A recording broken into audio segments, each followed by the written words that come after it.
devotees, my brothers and sisters, first of all, I want to say that every time I set foot in this park, fond memories return to me. I recall that it was either the late 1980s or early 1990s. Many of you were not born then. I was leader of the opposition. And I had moved a motion in Parliament that the Bennett Farm, this was known as the Bennett Farm, and that the Bennett Farm be acquired for the purpose of having a park.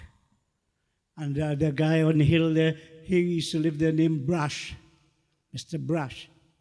Now that motion was passed in Parliament, and it remained there for 10 years until I became Prime Minister. When I became Prime Minister, we moved a motion to acquire these lands, and we acquired them. And today we have a park in Palmyra. And that is why my heart swells and I feel such enormous joy when I come to the park here. You know, during my campaign, in my old days, my days of war and struggle and battles and so on, I used to boast that I was born in the home of a Hindu. I went to a Presbyterian college. Then I went to a Presbyterian school at primary. Then I went to a Catholic college. And my deceased wife was a Muslim. I dabbled in Buddhism when I was in London. And because of that boast, wherever I go, people would ask me, they say, Bas, what do you think is the best religion? Since your taste of all of them and so on and so forth. And my answer always was, the best religion is that the one that makes you a better person. If your religion cannot make you a better person, of what use it is? And after I left politics, or maybe it was after politics left me, I'm not sure which it was. But after I left politics and I gave up my fighting battle, you remember, a lot of you would remember I said, politics has its own morality. Politics is a civilized substitute for war. Only instead of using bullets, we use bullets. I sitting on this side and the other fellows, them sitting on that side, they want to get rid of me and I want to get rid of them. And so it's war. It has its own morality. But then, of course, those were the old days. And when I left politics, or politics left me, I began to look at other things. And I began to ask, what is the purpose of my life? I'm sure of only two things. I was born and I will die. Those two things I'm absolutely sure about. What is the meaning of the in-between, the time that goes between? What is the purpose of it? Why am I living? What am I doing here? And I began to, again, read a lot of philosophy and delve in a lot of religions, religious books and so on and so forth. And I recall the Hindus saying that unhappiness is the result, always the result of unfulfilled desire. So that if you do not wish to be unhappy, you should cultivate a system in which you could control your desires. But it also went on to say that the fact that you have conquered unhappiness does not necessarily mean that you are happy. You are not unhappy, but you are not happy. You don't have to, you can be without unhappiness and still not be happy. So that I began to look at why should one live? And I came to the conclusion after much thinking and so on, that the only purpose in life is to be happy. Life has no other purpose. I know I'm born, I know I die, and the purpose of the in-between is to be happy. And therefore I began to find out, all right, how do I become happy? And again, after much thinking and so on, I realized that happiness was not out there. There were many millionaires who killed themselves. There are much richer people who are totally unhappy. There are much people with power who are totally unhappy and so on. And therefore, happiness is not out there. Happiness has got to be somewhere here, inside of you. And therefore, how could you be happy if you hate someone? If I hate you, whole day and whole night I'm thinking how to break your foot and damage you and so on and spite you and do something to hurt you and so on. How can I be happy when this heart is only contemplating hurting people? How can I be happy if I look at you and see that you have wealth and so on and say, I wish I had it. I wish I could have it. And whole day I know now only thinking how I could get what you have. How can I be happy if I am greedy? How can I be happy? And so I realized that happiness was not out there, but it is in here.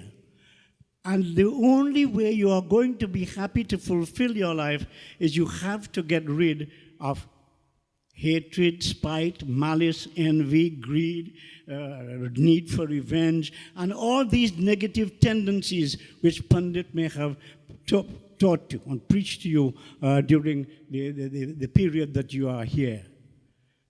So I decided that I will get rid of hatred in my heart. How to do it? In politics, you have so many enemies, I can't shoot them all. So that the question is, how am I going to get rid of my enemies? And after thinking a lot, I thought there was only one way to do that. And that is to conceptually, in my mind, convert all my enemies into friends. And if I converted my enemies into friends, I no longer had any hatred in my heart, and therefore I could be happy. And I went about doing that and thinking of all my people who were my political opponents and all kind of things, or whatever they did me and so on, who were my enemies, and I was able to make them into friends until I reached one fella.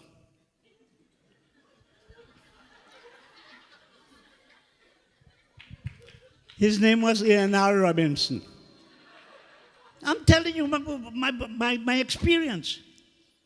And the reason I hated Robinson was that Robinson destroyed a nation that was on its way to progress. When there was 1818, we had more votes than PNM, but he made Manning the prime minister. And because of that, I thought he ruined the progress the nation was making, and I hated him. And I begin to think, what can I think of? What can I do? What thought can I have to love Robinson? No, that's not easy, eh? And after thinking about a lot of it, it dawned on me. Bang! One day it hit me between the eyes. And I said, wait a minute. When there was this 1818 thing, and he made Manning prime minister, he imposed upon a sick man the heavy burden of state, and therefore he was responsible for Manning's death. Now, if he had appointed me as prime minister, he would have imposed upon me the heavy burden of state, and I might have died. Thank you, Robinson, for saving my life. I love you.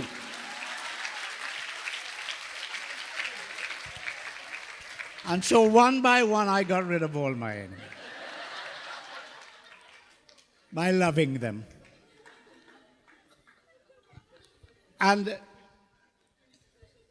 As I said, I looked at a lot of religions and so on, and I noticed in every single one of them, there was one thing they said, that when you get rid of these evil tendencies in your heart, hatred, bitterness, spite, malice, greed, envy, and that sort of thing, you get rid of them from your heart.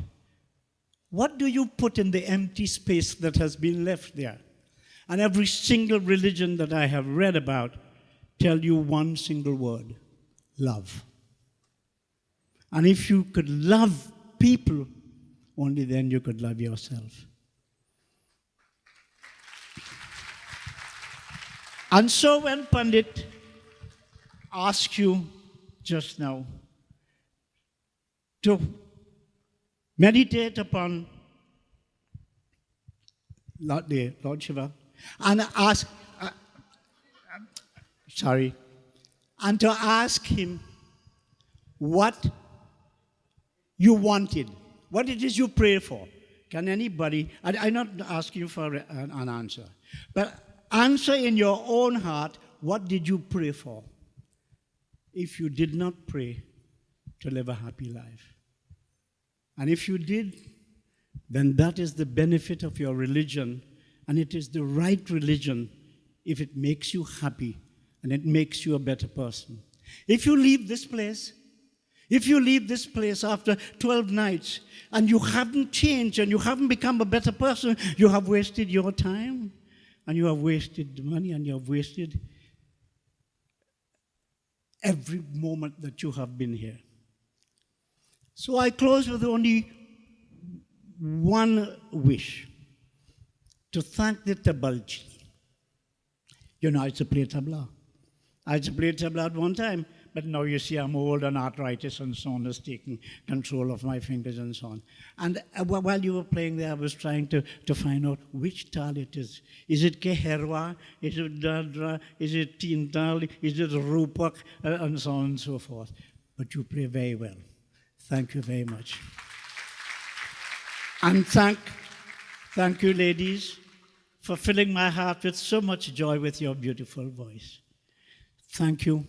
And may Bhagwan shower upon all of you his choicest blessings. Thank you very much.